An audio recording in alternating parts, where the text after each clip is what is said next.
What are the issues and concern with the nanotechnology. तो आज हम इस टॉपिक को स्टडी करेंगे। Myself Mridul Trivedi. Now we will discuss about the science and technology. In previous lecture we will discuss about the different aspects of the nanotechnology. हमने different चीज़ें देखी nano technology के बारे में कि नैनो टेक्नोलॉजी का कहाँ पे क्या यूज़ है, ये सब हमने समझा। तो आज हम यहाँ पे डिस्कशन करने वाले हैं कि नैनो टेक्नोलॉजी से रिलेटेड कुछ इश्यूज़ भी हैं। जहाँ पे कुछ अच्छाइयाँ हैं तो वहाँ पे कुछ बुराइयाँ भी होंगी निश्चित तौर पे। क्यों? क्योंकि कोई भी पूरी तरह से आइडियल नहीं हो सकता। तो वैसे ही नैनो टेक्नोलॉजी से रिलेटेड इश्यूज़ क्या हैं या क्या प्रॉब्लम है नैनो टेक्नोलॉजी के साथ में, वो हम डिस्कशन करते हैं।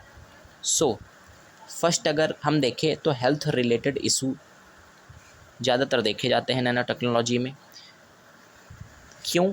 क्योंकि एक्सपेरिमेंट्स हेल्ड हुए हैं in the earthworm. The trial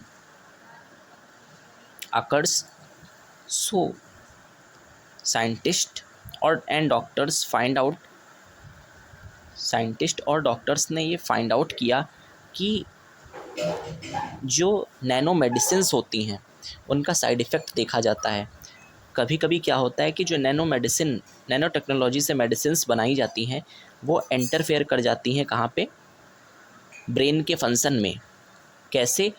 crossing blood brain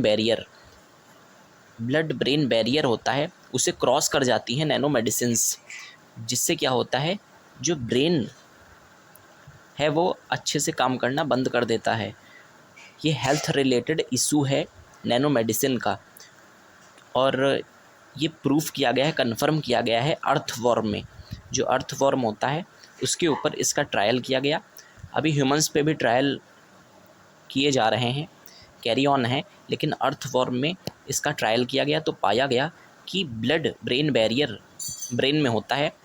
तो क्या हुआ, उस ब्लड ब्रेन बैरियर को क्रॉस कर जाता है क्या? नैनो मेडिसिन क्रॉस कर जाती है, जिसकी वजह से क्या हुआ, जो फंक्शन ऑफ ब्रेन है, जो ब्रेन के डिफरेंट फंक्शंस हैं वो अच्छे से नहीं हो पाते। तो ये हेल्थ रिलेटेड इशू है। किससे रिलेटेड? नैनो टेक्नोलॉजी से। और क्या है? और टिश्यू इंजीनियरिंग सेकंड इशू है। टिश्यू इंजीनियरिंग जो कि नैनो बायोटेक से होती है। जो टिश्यूज़ हैं उनकी इंजीनियरिंग होती है नैनो बायोटेक से। तो इसमें क्या होता है, can enhance immunity of the person, it will cure disease like cancer, it is very costly. कहने का मतलब ये है कि जो टिश्यू इंजीनियरिंग है और नैनो बायोटेक्नोलॉजी है वो क्या है, वो यूज़ तो होती है ह्यूमंस पे, लेकिन वो काफ़ी ज़्यादा कॉस्टली होती है। तो क्योंकि कॉस्टली बहुत है नैनो टेक्नोलॉजी, इसीलिए जो रिच पर्सन है वहीं क्या कर सकते हैं, इसे अडॉप्ट कर सकते हैं। तो पहला तो हो गया हेल्थ रिलेटेड इशू। दूसरा, हेल्थ इशू